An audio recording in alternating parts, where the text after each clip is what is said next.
So I am back on the skit and the commentaries. I had to take a few days um, off in order to catch up on this news that was going on. So that's why I hadn't been talking about this. However, I have been watching all the videos um, that has been coming out. So just gonna be just like a overall wrap up of everything. So from the last time we talked, Anthony, Wayne, Shayla, and Perry has all met up at Perry's house, and they're having a conversation with everybody. And Wayne is throwing the jabs at them left and left and forward and backwards and every way, which way he can. But that one that got me when he said, Amber gon' y'all, she gonna take y'all up out of here. Y'all playing her now. Like y'all just all in the open. We might as well go to dinner or something. Let's do that.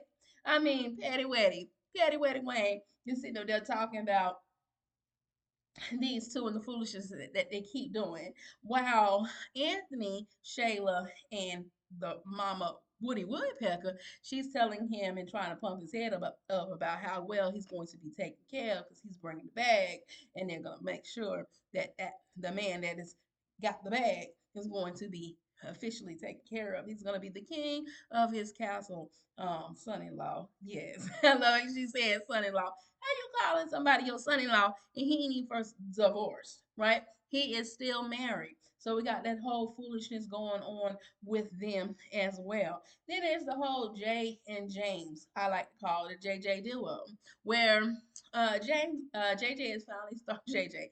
Jay is finally starting to wake up with Ernestine foolishness, but see now he got this strong woman behind him, godly woman that is building him up from within. All great. So he's knowing how to now handle it. It ain't about Ernestine no more, son. It's about you and the way you're gonna respect my child, the way you're gonna respect your boundaries when it comes to my child. I love that Jay stood up to James to let him know what was what. Now, far as James, I'm starting to believe because of the whole Don and Dee situation that James is probably the nephew of Don for the construction site. And this is how those two stories are going to get intertwined. But we got the whole Melissa and her brother.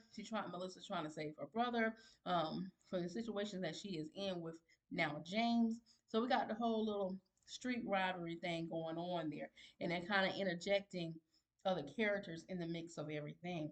Also, Wayne has brought in a cousin, another cousin this time. It's a male cousin. And when he walked through the door, I'm like, what, they done found a carbon copy of Wayne? Because, yes, he really does look favor his cousin. And that's what they were trying to bring him in as. Mama told me that you going to help me out. Now, yeah, Homer Wayne was basically laying down the law because he's talking something. He ain't getting no trip ticket. He only got a one way because his mama said that Wayne was gonna let him in and he was gonna be able to, kind of live with him while he tried to feel himself out. And Wayne basically telling him, you're gonna respect my rules. Oh yeah, I'm gonna do what I gotta do. I'm gonna respect your rules. Wayne talking something, but don't respect him too much because you ain't gonna be here too long. Like we gotta love Wayne when it comes to laying down the law. But I like the fact that he took his cousin in and has introduced a new cast members to the skits. Give us a little fresh start, a different feel, another picture. Then we got Flawless and um, we have Flawless and Phil with Rob Azar. I'm not sure if I'm pronouncing his name right. Flawless new love interest. Who is the cook? They done bought Parker that dog, and she ain't flawless. That money wasn't given to her. That 3,500 wasn't given to her, so she got a bit of a problem because she could have utilized that versus you getting this dog. But we're gonna see whether or not Phil gonna take that dog in and how Phil is gonna feel about this whole situation when it comes to this man buying his daughter a dog, right? A $3,500 dog, some kind of money that he's have never invested inside Flawless. But we're gonna see how this is going to play out. Then, of course, ours are Mike Saga. Now, Mike connects to a whole lot of people, but I do like the fact that Mike has finally come to the realization, with the help of Sonny, by the way, that Mike, you got a problem.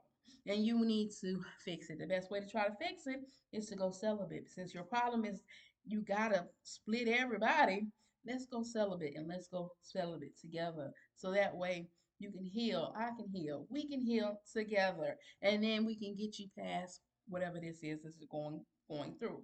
However, Cousin Hulk is still on his behind.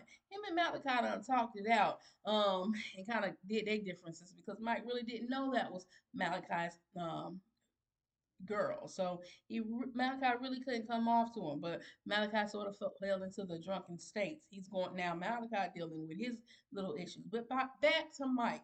Mike still got Hunk, and now Mike has his own little demons that he's dealing with. And who does Kendrick go get? I'm thinking it's about to be six, y'all. It's our girl Blakey Blake. Yeah, they done brought Blake back, girl. And I'm so glad to see her. Although she's seeming a little off about the way she's looking, because Blake looking like she either high. One scene she looking like she was pregnant, but then I seen a thumbnail was showing her little belly button. So I'm like, okay, she ain't pregnant, or either she early pregnant. But baby girl definitely looked like she's stone cold Medina. She like, yeah, yeah. She went to go see Rico, and she had a soft spot on her heart for Rico, and saw that the condition that he was in. And man, Rico is pretty bad. I'm talking about shattered bones. He got shattered bones. They don't think he's gonna be able to walk. All this stuff that's going on with him. I mean, we got a little bit more detail. We saw that he was inside the wheelchair, but we didn't have a story on what all had happened until Blake came along. So I'm glad that Blake popped back on the scene and tried to help steer her father the right way, because he was out here honing it up as he as he so to speak, or whatever. But all these stories are starting to connect and tie in together on what's actually happening and how they're evolving from one to the next. But let's remember how they're all connected in Wayne's world. So now that I did a quick catch up, oh yeah, I almost forgot. We have our girl, Sarah, the pretty Sarah, who has done exposed herself out there to the world, thanks to what she believes is Drew. But I'm starting to think it's Brock's ex-wife that just ain't done with her yet. But Sarah tapped into where everything was going off with her. Her and Drew had broke up. Brock basically like pushed her to the side.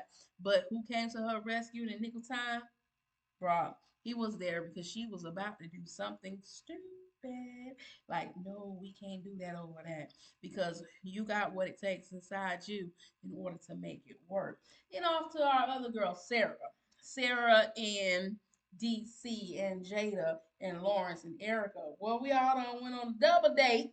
Without knowing we went on that double date, didn't we? So finally, they allowed the kids to know one another and kind of get their relationship more up in the forefront when it comes to the kid. Well, with the son, not so much, but with Jada, Jada already got it down pat. And Jada said, "Boy, what are you trying to do? Send me to jail? Are you 15 and I'm 17? Girl, shut up. Y'all both kids." All right, so yeah, but I'm glad they finally brought that up. So that way they're getting that out there. I don't really know if this relationship is going to work between Erica and Lawrence, but with kids, yeah, they might stand a chance there because they got a little thing going on. Homeboy said, "What's your favorite color? Pink." Yeah, I'm gonna buy you something that's pink. Go on, player, with that little old deep old voice of yours. Absolutely love the interaction between the kids. Now, Jada's harboring that secret about Sarah, aka Jigsaw, what I like to call Squidworth, because that's what she reminds me of every time I see her from SpongeBob SquarePants with that strong jaw. But yeah, Jada is harboring that secret about her dad. She tried to tell her mom, but her mom kind of blew her off there, and that's where we ended off the last series. So Jada is dealing with a lot of different things. The fact what's going on with her mom, her dad, her mom's new relationship, and now possibly finding love. Dee and Samara is another one. They are basically deep to the point where he's telling Samara that right now being around him, although he will always love her, is probably not a good idea, because him and Pop's around, he'll putting people down. So a lot of stuff is going on with D. I just basically wanted to give an overview so that way we can catch up on our discussion on how everybody's feeling about what's going on. I'll be back to give more commentary about Skitlanta, Wayne's World. in a more individual basis. As always, be your brothers and sisters keeper, keep God first. Don't forget to leave a comment in the comment section, y'all, so we can engage and talk about this thing. We got a lot of catching up to do, y'all. And as always, hit that bell so you'll be notified next time I upload a video. And as always, keep God first. And toodles.